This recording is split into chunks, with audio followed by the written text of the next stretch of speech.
तो नमस्कार मेरे प्यारे साथियों, स्वागत है आप सभी का हमारे यूट्यूब चैनल में। तो कैसे हैं आप सभी? आशा करता हूं कि आप सभी अच्छे होंगे और अपनी पढ़ाई में व्यस्त होंगे। तो देखिए, जैसा कि आप लोगों को पता है कि हमारा चल रहा है करंट अफेयर। क्या चल रहा है दोस्तों? Current affair. और उसमें हमारे क्या चल रहा है? महत्वपूर्ण क्वेश्चंस चल रहे हैं। किसके? जी के जीएस और करंट अफेयर के हमारे महत्वपूर्ण क्वेश्चन चल रहे हैं। और ये क्लास हमारी टॉप क्लास रहने वाली है, तो क्लास से जुड़ना ना भूले, क्लास को स्किप ना करें, क्लास को पूरा जरूर देखिए। ठीक है प्यारे साथियों, आज कितनी तारीख का करंट अफेयर है हमारा? 10 फरवरी को लेकर हम कुछ रिलेटेड बातें करने वाले महत्वपूर्ण क्वेश्चन पर। तो आइए देखिए, चलते हैं आगे। बुरी बात यह है कि समय कम है। बुरी बात यह है कि समय कम है, और अच्छी बात यह है कि अभी भी समय है। तो देखो दोस्तों, बुरी बात तो यह है कि समय कम है, और अच्छी बात यह है कि अभी भी समय है। यानी कि अभी भी हम चाहे तो हम संभल सकते हैं, हम कुछ भी कर सकते हैं अपनी मेहनत के बल पर। ठीक है, तो अपनी मेहनत को लगातार जारी रखना। तो चलिए क्लास स्टार्ट करते हैं। देखते हैं आज का पहला क्वेश्चन क्या है। जिरकॉन मिसाइल एक सुपरसैनिक बैलिस्टिक मिसाइल हाल ही में किस देश द्वारा लॉन्च की गई है? बताइए दोस्तों, यह मिसाइल किस देश के द्वारा लॉन्च की गई है? रूस के द्वारा, इजराइल के द्वारा, यूक्रेन के द्वारा या चीन के द्वारा? बताइए इसका राइट आंसर क्या है।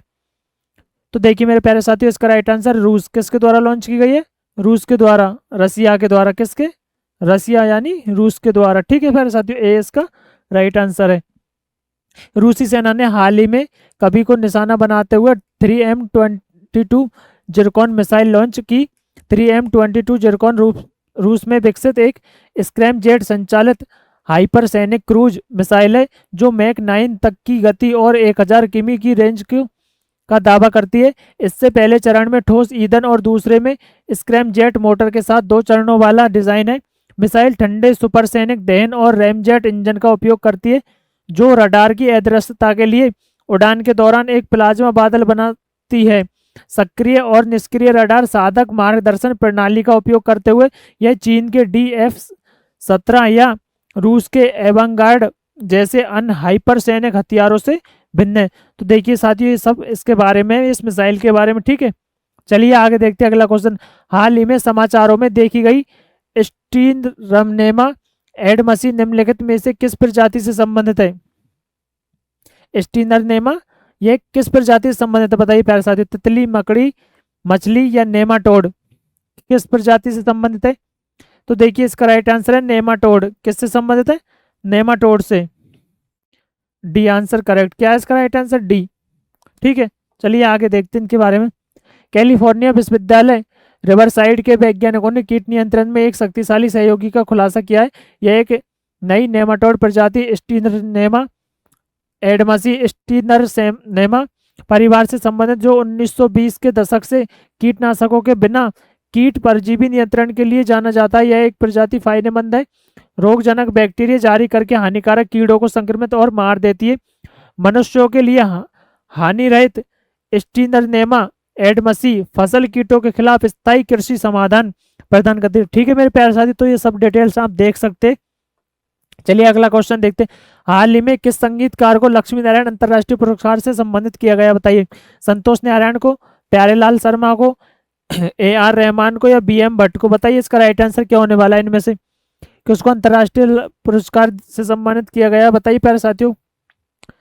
तो देखिए इसका राइट आंसर है प्यारेलाल शर्मा को। किसको किया गया है? प्यारेलाल शर्मा को किया गया है। ठीक है, बी आंसर इसका राइट है। किसको? प्यारेलाल शर्मा को। चलिए आगे चलते। मशहूर संगीतकार प्यारेलाल शर्मा को ग्लोबल म्यूजिक फेस्टिवल में लक्ष्मी नारायण इंटरनेशनल अवार्ड से सम्मानित किया गया है। सॉरी।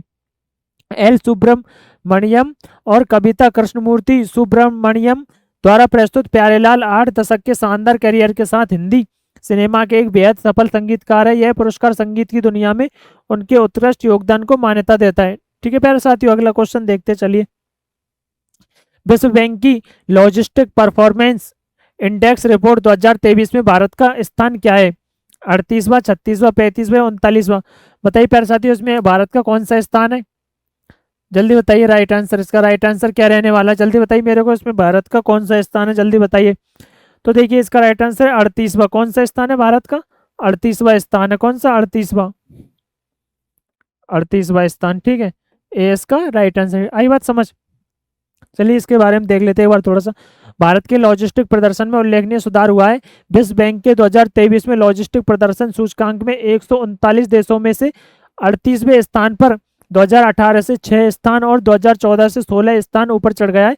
केंद्रीय मंत्री श्री सोम प्रकाश द्वारा साझा किया गया है। यह डेटा प्रगति पर प्रकाश डालता है। सीमा शुल्क, बुनियादी ढांचा, रसद सेवाएं, शिपमेंट व्यवस्था, ट्रैकिंग और समयबद्धता, पीएम गति शक्ति, नेशनल मास्टर प्लान और नेशनल लॉजिस्टिक पॉलिसी जैसी पहल के साथ साथ यूनिफाइड लॉजिस्टिक्स इंटरफेस प्लेटफॉर्म जैसे डिजिटल सुधार इस सकारात्मक प्रवृत्ति में योगदान करते हैं। ठीक है प्यारे साथियों, चलिए आगे चलते हैं। प्रत्येक वर्ष विश्व दलहन दिवस कब मनाया जाता है? जो विश्व दलहन दिवस है कब मनाया जाता है प्रत्येक वर्ष? बताइए। 10 फरवरी को, 9 फरवरी को, 8 फरवरी को या 11 फरवरी को? बताइए प्यारे साथियों, इसका राइट आंसर क्या होने वाला है? बताइए कब मनाया जाता है विश्व दलहन दिवस? तो देखिए इसका राइट आंसर है 10 फरवरी। कब मनाया जाता है? 10 फरवरी को। ए इसका राइट आंसर। क्या है इसका राइट आंसर? ए। कब मनाया जाता है? 10 फरवरी को। कब मनाया जाता है? 10 फरवरी। ठीक है, चलिए। प्रतिवर्ष 10 फरवरी को मनाया जाने वाला विश्व दलहन दिवस स्थायी खाद्य उत्पादन में दालों के पोषण और पर्यावरणीय लाभों के बारे में जागरूकता को बढ़ावा देता है। संयुक्त राष्ट्र प्रत्येक वर्ष एक थीम निर्दिष्ट करता है। 2024 की थीम दालें, पौष्टिक, मिट्टी और लोग है। क्या है 2024 की थीम?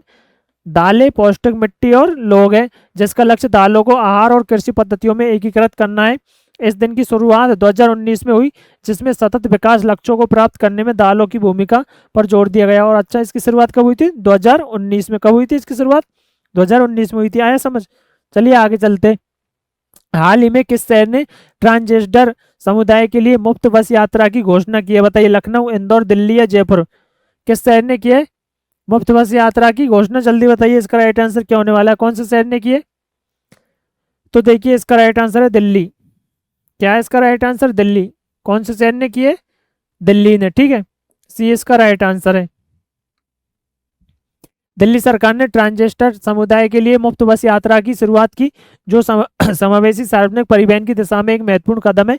पहल को तुरंत लागू करने की योजना के साथ निर्णय को कैबिनेट की मंजूरी का इंतजार है। इस कदम का उद्देश्य दिल्ली में सार्वजनिक बसों में ट्रांसजेंडर व्यक्तियों के लिए सुलभ और लागत मुक्त यात्रा की सुविधा प्रदान की जाएगी। ठीक है, आया समझ आप लोगों के? चलिए अगला क्वेश्चन देखते हैं। किलकारी कार्यक्रम एक मोबाइल स्वास्थ्य एम हेल्थ पहल हाल में किस राज्य में शुरू की गई?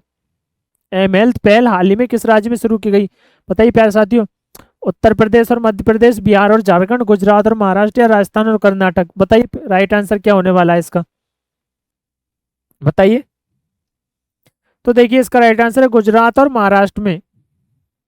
इस राज्य में शुरू की गई? गुजरात और महाराष्ट्र में शुरू की गई। ठीक है प्यारे साथियों, सी इसका राइट आंसर है। क्या है इसका राइट आंसर? सी। चलिए, केंद्रीय स्वास्थ्य और परिवार कल्याण राज्य मंत्रियों द्वारा शुरू किया गया किलकारी कार्यक्रम गुजरात और महाराष्ट्र के लिए एक एम स्वास्थ्य पहल है। यह केंद्रीकृत आईवीआर आधारित मोबाइल स्वास्थ्य सेवाएं प्रदान करता है, जो पंजीकृत महिलाओं को गर्भावस्था, प्रसव और शिशु देखभाल पर बेहतर मुफ्त साप्ताहिक ऑडियो संदेश प्रदान करता है। स्वास्थ्य और परिवार कल्याण मंत्रालय द्वारा आयोजित किलकारियों को राज्य केंद्र शासित प्रदेशों से अतिरिक्त निवेश की आवश्यकता नहीं है और यह केंद्रीकृत आरसीएच पोर्टल के साथ एकीकृत है, जो वर्तमान में 18 राज्य या केंद्र शासित प्रदेशों में लागू हुआ है। कितने राज्यों में? 18 राज्यों में लागू हुआ है। ठीक है, चलिए आगे चलते। विश्व सतत विकास WSDS शिखर सम्मेलन जो हाल ही में समाचारों में देखा गया है, प्रतिवर्ष किस संस्थान द्वारा आयोजित किया गया है? बताइए किस संस्थान द्वारा आयोजित किया गया? ऊर्जा और ऊर्जा संस्थान, विश्व बैंक, पर्यावरण मूल्यांकन संस्थान या पर्यावरण शिक्षा केंद्र? बताइए इसका राइट आंसर क्या होने वाला है?